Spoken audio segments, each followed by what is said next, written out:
Oh, that's the second time I've done that. Okay.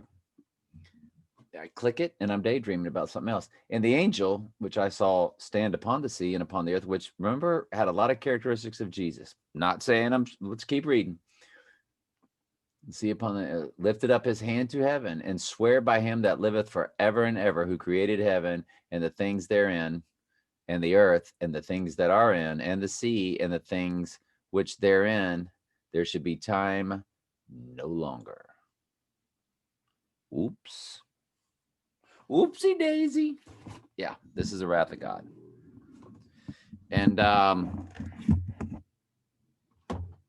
it's just interesting that they seem to love 9/11, the angel of the bottomless pit. And it's all about God's wrath.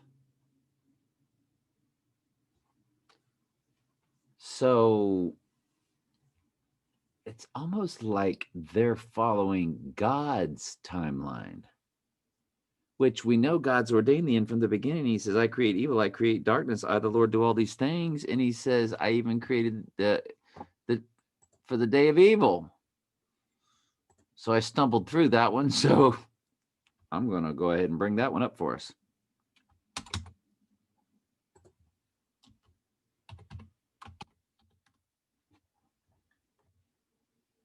The Lord have made all things, yes, even the wicked for the day of evil.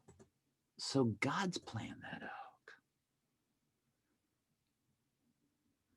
And Trump has Apollo's painting from 9/11 in his penthouse because they think things will not go as I don't know, man. I'm very confused.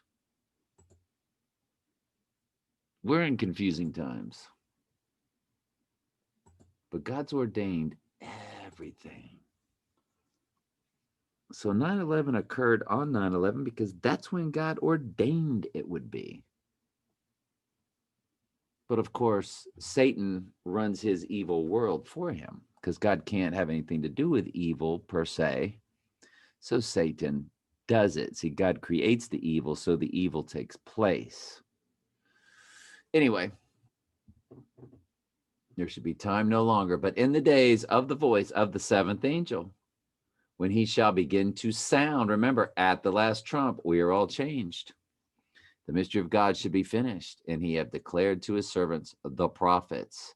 And the voice which I heard from heaven spake unto me and said, Go and take the little book which is open in the hand of the angel which sitteth upon the sea and upon the earth, which Jesus is the one who loosened the seals thereof.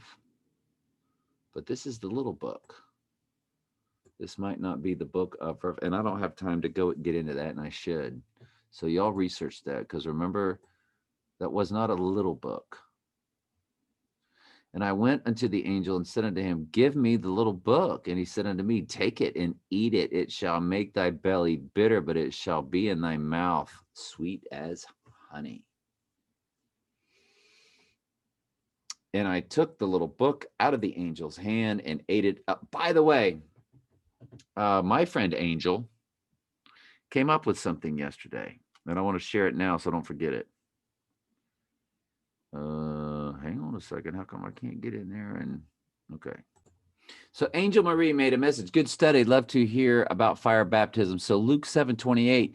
I think that, and I liked what she said. This was awesome. I think what it's trying to say is though John was greatest prophet born from woman, he's still a man. When we are in heaven, we are no longer in flesh, being incorruptible, making least in heaven greater than the best man on earth. Well, I mean, there's least and greatest in the kingdom. There's least and greatest in the kingdom. But I know what she's saying. As great as he was on earth. So anyway, I just want to give her credit for thinking outside the box. Uh, and I'm not sure if that's correct. Um, when we went over that, least in the kingdom, greatest in, because it's in the kingdom where they're measured least to greatest. So I don't know. I don't know. Anyway, let's keep going. Let's finish up Revelation. And I took the little book out of the angel's hand and ate it up, and it was in my mouth, sweet as honey. And as soon as I had eaten it, in my belly, it was bitter. All right, let's move on to Luke. And he turned to the woman and said unto Simon, seest thou this woman? I entered into thine house. Thou gavest me no water for my feet, but she have washed my feet with tears and wiped them with the hairs of her head. Thou gavest me no kiss, but this woman, since the time I came in, not ceased to kiss my feet. My head with oil didst thou anoint, but the woman have anointed my feet with ointment.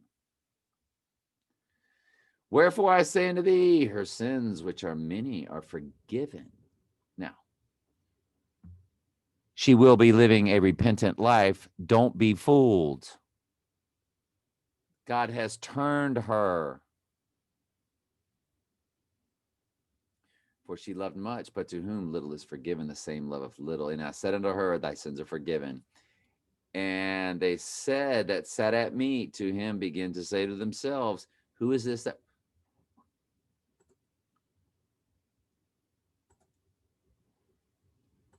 Your sins are forgiven. Now go and sin no more.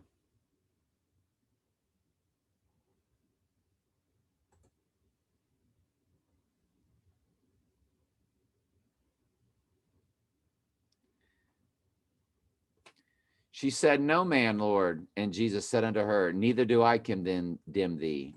Go and sin no more. That's what they're all doing. If he told it to one, spiritually, he's telling it to all of the found sheep. They don't stay in their sin. Galatians 5:19 through 21, the damnable sins, it says, cannot enter the kingdom of heaven if you don't get turned from those sins. Fornication, adultery, lasciviousness, murder, which is hatred in your heart. And they sat at meat with him, began to say with themselves, who is this that forgives sins also? And he said to the woman, thy faith has saved thee. Go in peace. Well, that time he said, go in peace. But you know what spiritually, what he's saying to her gut. She is turned. And it came to pass afterward that he went throughout every city and village, preaching and showing the glad tidings of the kingdom of God, and the 12 were with him. And don't forget the chastening and scourging process. The Lord beats the world out of you. That's Hebrews 12:6 through 8.